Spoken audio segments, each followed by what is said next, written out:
Educação à distância, mudando realidades.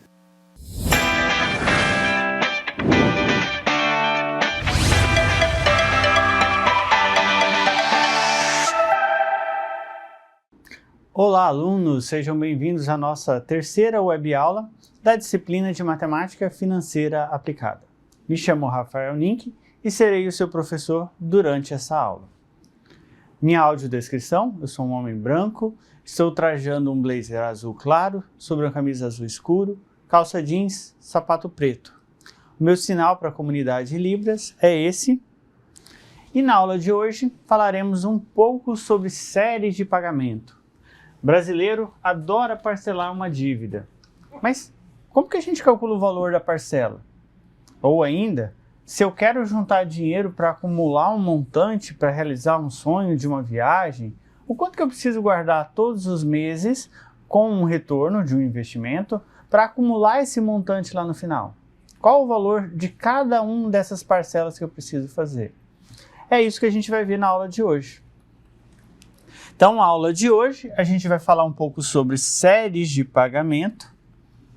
Alguns livros chamam esse assunto de anuidades ou rendas, porque a gente pode aplicar tanto numa situação de empréstimo quanto numa situação de investimento. E aí a ideia de séries de pagamento difere do que a gente já viu anteriormente, porque lá em matemática básica, vimos juros simples e juros compostos a partir de uma situação em que você toma um valor emprestado e aí você paga, você investe ou tem um retorno lá na frente, ou você pega um dinheiro emprestado e aí você precisa pagar ele lá na frente em um único pagamento. O que a gente vai ver agora é tentar compreender o conceito de séries de pagamento como uma situação financeira que envolve mais de um pagamento e esses pagamentos vão ser realizados ao longo do tempo, por isso vai envolver juros. E a gente vai aprender a como realizar os cálculos envolvendo essa série de pagamento, seja para determinar o valor presente, o valor das parcelas, ou ainda um montante acumulado a partir de uma série de pagamentos, certo? Então, nas aulas das disciplinas anteriores, abordamos e calculamos com um único montante é formado a partir de uma das capitalizações simples ou composta. Então eu peguei um valor numa data presente e levei ele para uma data futura, um único montante a partir de um único capital.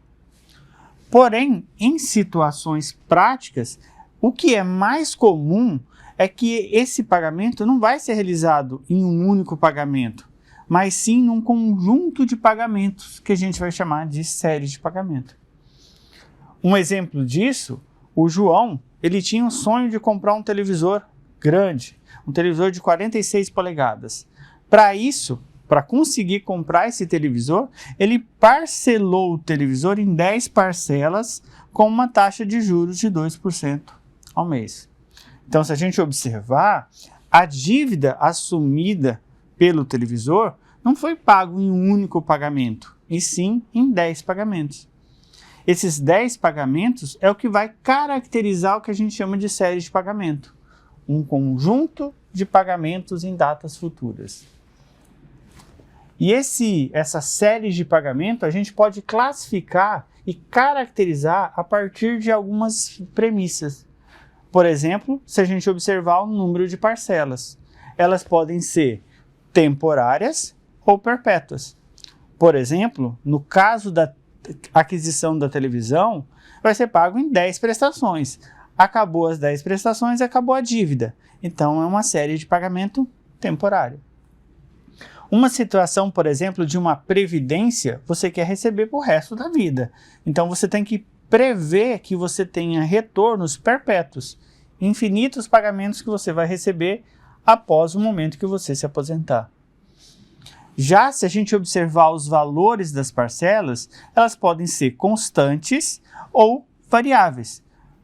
É usual, por exemplo, quando efetuamos uma compra parcelada, em pagar em 10 prestações de R$400. As 10 prestações têm o mesmo valor, aí elas seriam constantes. Caso as parcelas tenham valores diferentes, diversos, a gente chama de variável, e a gente vai ver um exemplo disso quando abordar a amortização. Além disso, essas parcelas elas podem ser periódicas ou não periódicas. No caso da compra da televisão, vão ser em 10 prestações mensais, ou seja, vai ser periódico. Todos os meses eu preciso pagar uma dívida.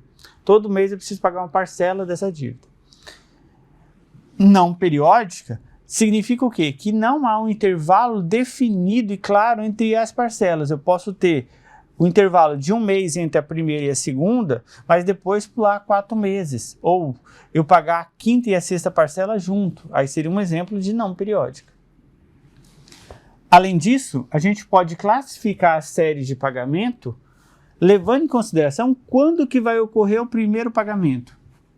E eles podem ser imediatos, ou a gente chama também de postecipado,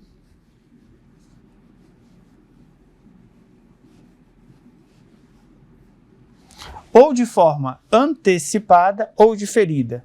Mas qual que é a diferença entre esses 3 métodos? Na forma imediata ou postecipada, é muito usual quando a gente contrai uma dívida, você só começa a pagar após um período. Eu fiz o empréstimo hoje, só começa a pagar daqui a um mês. Então, é um exemplo imediato ou postecipado. Já de forma antecipada, é muito usual quando a gente faz uma compra, onde você dá uma entrada. Então, imediata, não tem entrada, antecipada é quando você concede uma entrada e essa entrada vai ser no mesmo valor das outras parcelas. Já a série de pagamento diferida, você vai conceder um prazo maior para pagamento. Então eu vou conceder uma carência. Por exemplo, a primeira parcela vai ocorrer após 6 meses do empréstimo e as próximas vão ser mensais. Mas o intervalo para primeiro pagamento vai ser um intervalo maior, vai ser um intervalo diferenciado, certo? Então vamos entender melhor cada uma das situações.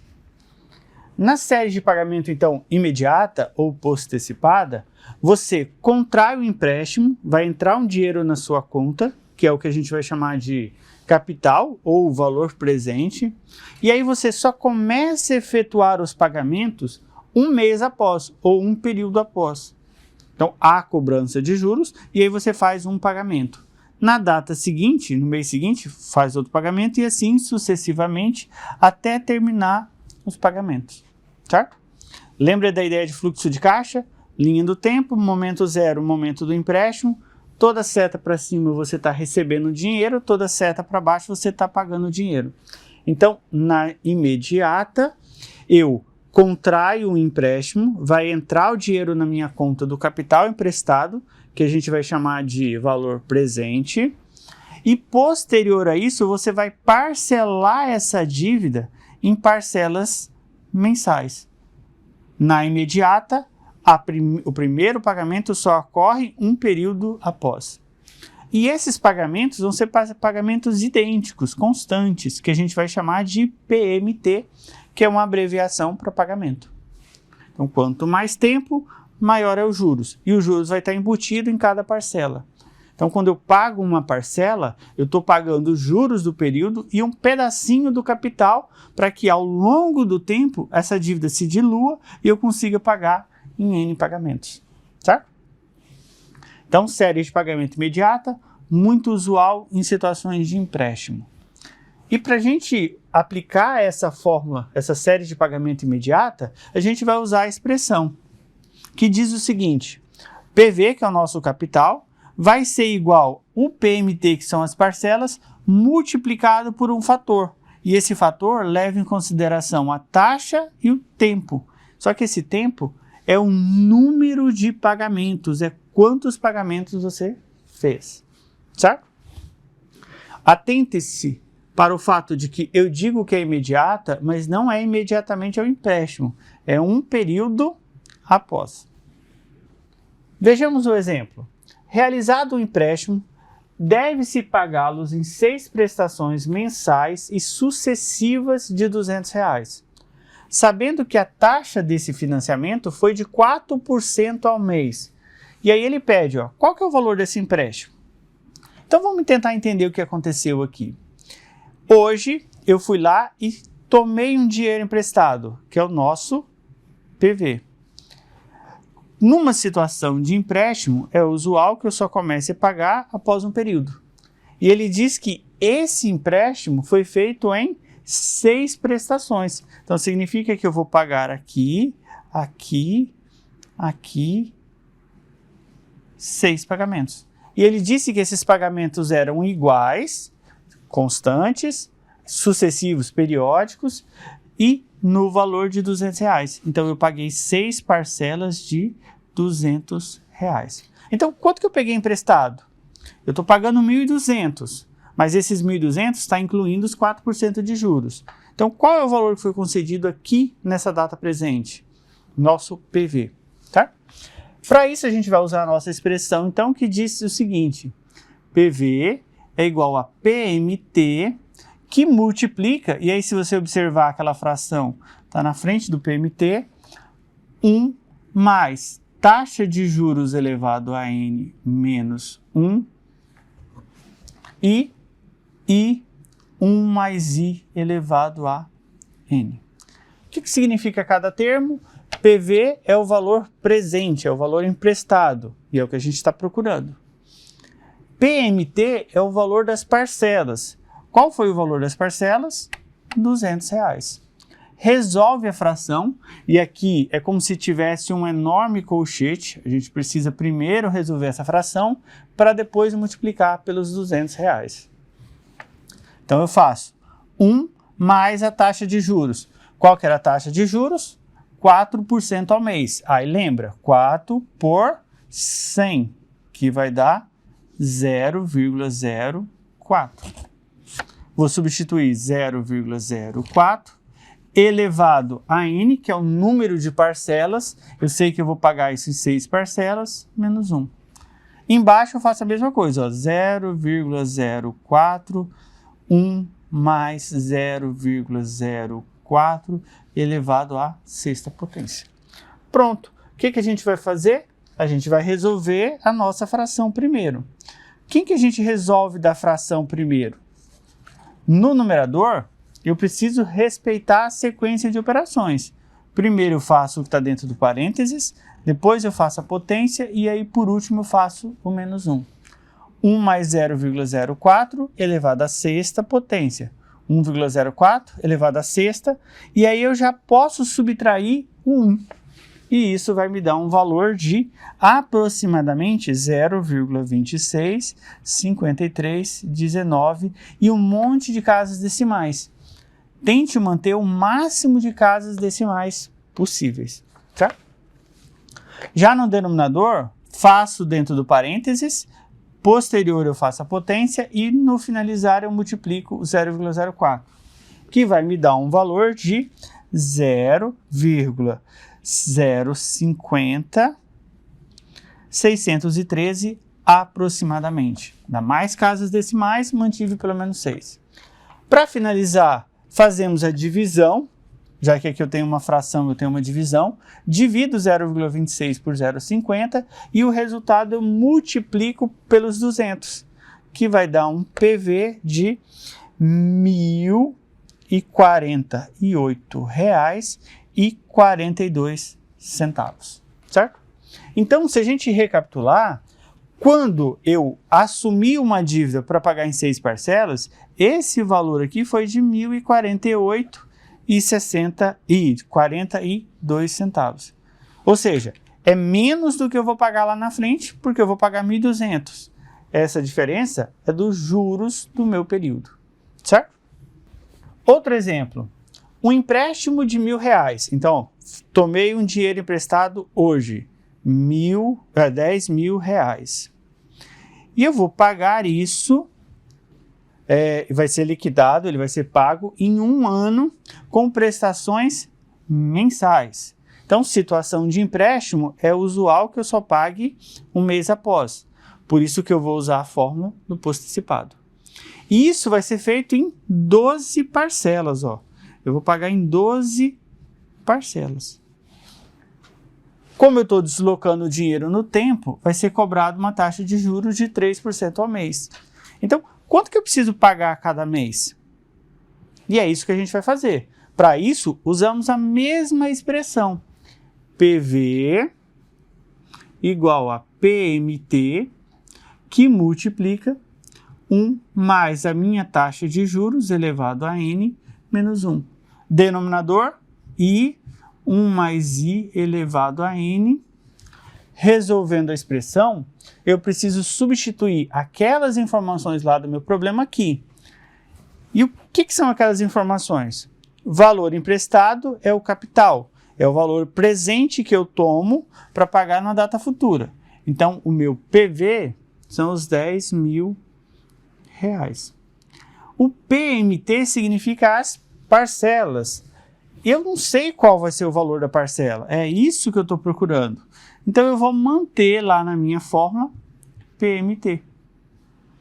E vou resolver toda essa expressão, substituindo a minha taxa de juros pela taxa de juros dada lá no problema, que era de 3%, e aí recapitulando, 0,03, elevado a N. O que é o nosso N? É um número de parcelas. Então eu quero pagar em 12 parcelas, certo? Substitui também no denominador, conforme a fórmula.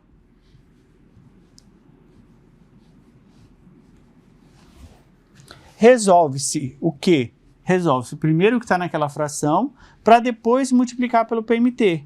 Então, com isso, eu vou manter os meus 10.000, mantenho o PMT e resolvo essa expressão. E aí, o que você tem que resolver primeiro?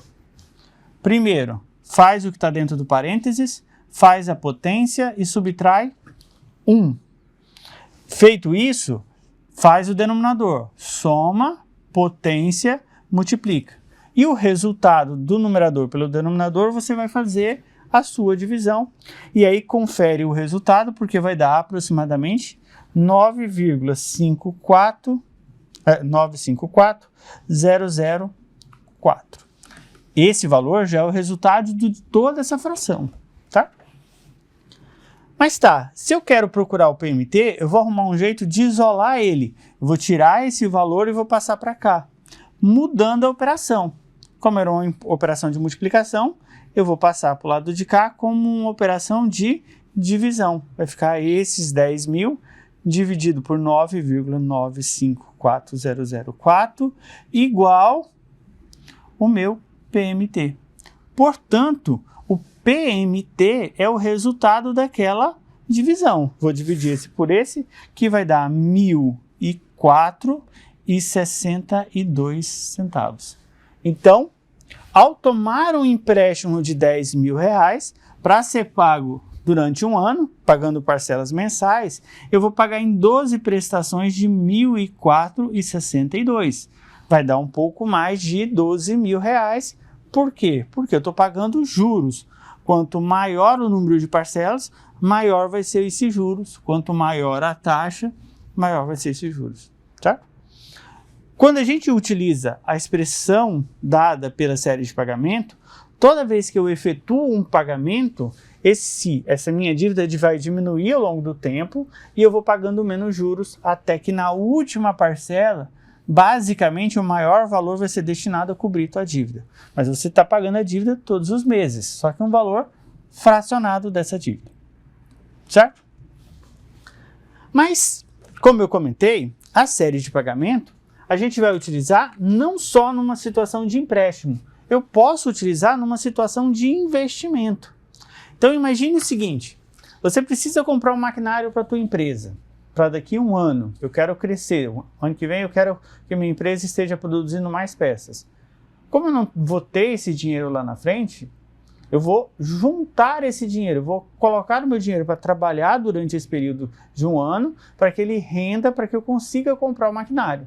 Então eu me proponho a guardar todos os meses para daí eu comprar o maquinário. Ou eu quero me casar daqui 2 anos. O que eu faço? Eu junto o dinheiro todos os meses e lá na frente eu realizo o sonho de casar. Esse dinheiro, se estiver investido, ele vai te dar um retorno. O banco vai te pagar juros. pagando juros, eu posso mensurar qual vai ser esse valor acumulado lá na frente. E como que a gente faz isso? Usando as séries de pagamento. Então vamos partir do princípio. Eu quero comprar um maquinário, eu preciso de dinheiro lá na frente. Então para isso eu vou guardar dinheiro todos os meses. Só que imagine que eu só comece a juntar após um período, ou seja, de forma imediata, postecipado, contando só a partir do final do período. Feito vários pagamentos, até um N pagamentos, na última data, no último pagamento, eu consigo verificar qual vai ser o valor que eu acumulei. Esse valor acumulado é o que a gente vai chamar de valor futuro. E aí observe que esse último depósito não vai render juros, porque ele está no mesmo dia do dia que eu vou sacar o dinheiro. Mas todos os outros meses vão render juros. O pagamento que eu fiz no primeiro mês vai render mais juros do que o pagamento do segundo, do que o pagamento do terceiro e assim sucessivamente. Mas todos vão ajudar na formação desse montante. E para a gente achar esse valor futuro, esse montante, a gente usa a expressão valor futuro é igual ao valor das parcelas, partindo do pressuposto que eu estou fazendo depósitos constantes, mesmo valor, levando em consideração a taxa de retorno e o número de parcelas. Vejamos um exemplo. Daqui a um ano serão necessários R$5.000 para adquirir um certo maquinário. Que quantia é necessário aplicar mensalmente, e aí de forma postecipada, só começando a juntar no final do primeiro período, a juros de 2%, para que seja possível obter a quantia acima? Então o que eu vou fazer? Eu vou, hoje, decidir que eu preciso comprar um maquinário. Final do mês eu fiz um depósito, fiz outro depósito, e assim sucessivamente, até atingir os R$5.000. Nesse dia que eu juntei os R$5.000, eu posso sacar esse valor, ou seja, esse montante acumulado para poder adquirir o maquinário. E ele diz que esses depósitos mensais vão gerar um retorno de 2% ao mês. Eu vou ter ganho sobre ele, eu estou investindo esse valor. Certo? Então, quanto que eu preciso colocar aqui todos os meses? Ah, será que se eu colocar R$400 eu vou conseguir chegar com 5.000? Vamos ver. Lembrando que eu estou fazendo durante um ano. Então, para isso, usando a nossa expressão, valor futuro, porque exatamente é isso que eu estou procurando, ele vai ser calculado a partir do valor da parcela que eu resolvi depositar, com uma taxa I elevado a N menos 1, dividido por I. Parecido com a fórmula do valor futuro, só que no denominador eu só tenho I. Valor futuro vai ficar exatamente aqui o valor que eu quero acumular. Então, se eu quero acumular R$5.000, esse valor futuro vai ser R$5.000. Para isso, eu preciso achar qual vai ser o valor da parcela. Quanto que eu preciso juntar todos os meses, certo? E eu vou resolver a expressão trocando o I pela minha taxa de juros, ou seja, os 2%, elevado a N. O que é esse N? É o número de pagamentos. Se eu vou juntar dinheiro durante um ano, pagando todos os meses, significa que eu vou fazer 12 pagamentos. E aí dividido por 0,02, certo? Resolvendo essa expressão, eu vou ter aqui ó, os 5.000 igual o PMT, e aí a gente resolve o que está nessa fração, seguindo a ordem de primeiro que está dentro do parênteses, depois a potência e por último subtrai 1. E o resultado desse numerador divide por 0,02, que vai dar um montante de 13.412,0897, tá? Vai dar mais casas decimais, mas tente manter o máximo de casas decimais para te garantir uma precisão maior, certo? E aí, como eu quero achar o PMT, e aqui está multiplicando, eu passo dividindo. Então, o PMT vai ficar exatamente os R$5.000, dividido por esses 13,412,0897. Com isso, o valor das parcelas que eu preciso juntar vai ser de 372,80. Então, esses 372 pagos todos os meses, 372,80, 372,80, mais 1, 2, 3, até completar um ano, vai me gerar um montante já com os juros de R$5.000, certo? Então, esses foram as situações que a gente envolvia pagamentos começando de forma postecipada, um período após. Mas, como eu comentei, existe a série de pagamento em que os pagamentos são feitos de forma antecipada. E aí, o que seria algo antecipado? Seria, por exemplo, você comprar algo parcelado e já dar uma entrada. Aquele primeiro pagamento vai ser no dia da compra, tá? Então, é mais usual para situações de compra, não é usual para situações de empréstimo dentro de uma instituição bancária. Porque a instituição quer cobrar juros. Para cobrar juros, eu tenho que passar um mês para daí efetuar a cobrança, certo? O que vai diferenciar, então? Primeira parcela vai coincidir com a compra. Então, se eu comprei um televisor, entrou na minha conta o televisor, o valor à vista do televisor. E aí eu vou fazer todos os meses vários pagamentos. Então, é muito parecido com o que a gente fez na imediata. Só que como eu desloquei o pagamento pagando uma parcela antes, e essa parcela não vai ter juros, porque é no dia da compra, eu vou pagar um valor de uma parcela um pouco menor. Então, para fazer esse efeito ficar um pouco menor, eu só no expoente do denominador, eu diminuo 1, para dizer que é um mês a menos que aquele parcelamento está ficando, certo? Então, o resto da resolução é o mesmo, certo? Da mesma forma, quando eu falo de valor futuro, se eu começar a depositar já no início, o que vai acontecer? Eu desloco esse bloco um mês antes, então o último pagamento ele vai ser antes do montante. Então ele vai render mais juros, porque esse último depósito também pagou juros diferente do que aconteceu lá na imediata. Para isso, a gente capitaliza um mês a mais quando eu tenho séries que são pagos já de início. Momento zero, eu quero juntar dinheiro para o maquinário, mas eu vou começar a depositar hoje. Ele vai me render mais do que esperar para começar a depositar só no final do período, certo? Já o último dessa série de pagamento, quando a gente olha para o primeiro pagamento, é o diferido, porque você vai conceder um prazo diferenciado.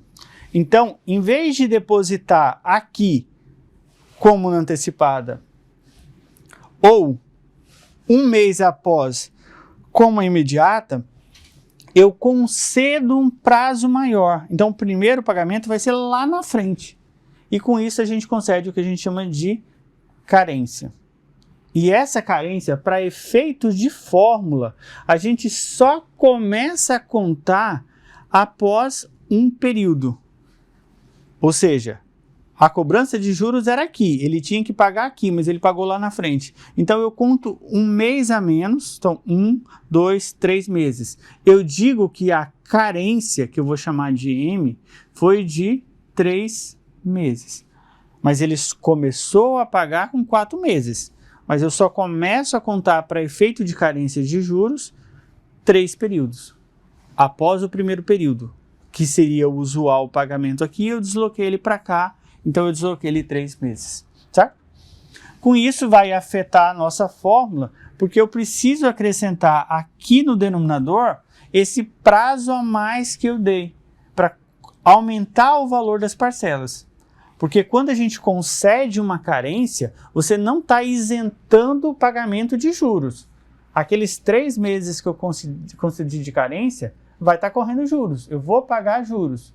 Então, quando você concede uma carência, a pessoa vai pagar mais juros, mas ela tem o direito de começar a pagar a primeira parcela com um prazo maior. Certo? E isso dentro da regra diferida, mas a leitura do problema é sempre a mesma. Um pagamento presente que foi dividido em parcelas ou parcelas que vão me acarretar no montante. E ainda para dar sequência, eu comentei para vocês a série de pagamentos perpétuos. O que é uma série de pagamentos perpétuos? Eu faço uma previsão de que eu vou receber para o resto da vida. Aquela série ela não vai ter fim. Eu não vou acabar com 12 parcelas, acabou. Eu financei uma casa em 420 meses. É perpétuo? Não, porque terminou 420 meses, acabou a dívida. Perpétuo, eu tenho que prever um número ilimitado de parcelas. E como que a gente faz isso? Fazendo uma previsão de retorno, e aí o quanto que eu consigo de retorno. Porque o valor dos pagamentos vai ser exatamente o equivalente do retorno. Imagine o seguinte, um investidor, quanto que ele precisa investir hoje, um dado investidor, para obter uma renda mensal ilimitada? Olha, eu quero me aposentar, mas para mim basta R$ 1.500 por mês. Quanto que eu preciso juntar hoje para investir, para que esse capital me dê um retorno de R$ 1.500 por mês? Então, todos os meses eu vou tirar R$ 1.500, eu vou receber, vai ser um pagamento, mas para mim, mas o meu capital ele não pode alterar, então eu só posso retirar o retorno. E aí eu vou manter um capital e eu posso tirar esse retorno todos os meses de forma infinita. Só que eu vou tirar o retorno. E quem vai garantir esse retorno? O investimento que eu fizer a partir de uma taxa de juros. Então, se a gente pressupor que esse investidor ele precisa de R$ 1.500 e que ele consegue emprestar ou investir a 1%, quanto que ele precisa ter? E aí, para isso, a gente vai fazer o seguinte. PV é igual a PMT dividido pela taxa de retorno, pelo nosso I. Então, se eu partir do pressuposto que eu consigo viver com R$ 1.500, ou eu quero ter esses R$ 1.500 todos os meses, e que eu consigo um investimento de 1%, ou seja, 1% é o mesmo que 1 para 100, que vai dar 0,01, eu vou dividir esses 1.500 por 0,01. Isso daqui vai me dar um capital de R$ 150 mil. Então, o que eu vou fazer com esses 150 mil? Eu vou investir esses 150 mil a 1%, todo mês de juros vai dar R$ 1.500, eu saco esses R$ 1.500 e deixo os 150 mil lá. Mês que vem eu posso sacar de novo R$ 1.500, porque ele vai me dar R$ 1.500 de retorno. Então, com isso eu consigo ter infinitos pagamentos. A gente faz o que a gente chama de dinheiro infinito a partir daqueles 150 mil que foram investidos. Só que eu preciso ter um retorno de 1% acima da inflação, porque senão o dinheiro vai perder o valor ao longo do tempo, certo? Então ficam as referências, e aí na próxima aula a gente já vai falar um pouco mais sobre esse pagamento dessa dívida, tanto dentro da série de pagamento, como que ocorre, o quanto que minha dívida vai diminuir ao longo do tempo, ou como que eu posso fazer para contratar um empréstimo, por exemplo, com parcelas decrescentes. Isso a gente vai ver nas próximas aulas. O que ficou da aula de hoje? Séries de pagamento. Lá no AVA tem vários exemplos utilizando série de pagamento, um para cada das séries, tanto imediata, quanto antecipada, quanto diferida. Então observe o material do AVA, refaça os exemplos e qualquer dúvida, não hesite em procurar a tutoria e o professor e participar do momento presencial. Nas referências estão o material tanto da minha biblioteca virtual, quanto os livros que estão disponíveis na biblioteca física do campus, certo? Até a próxima aula.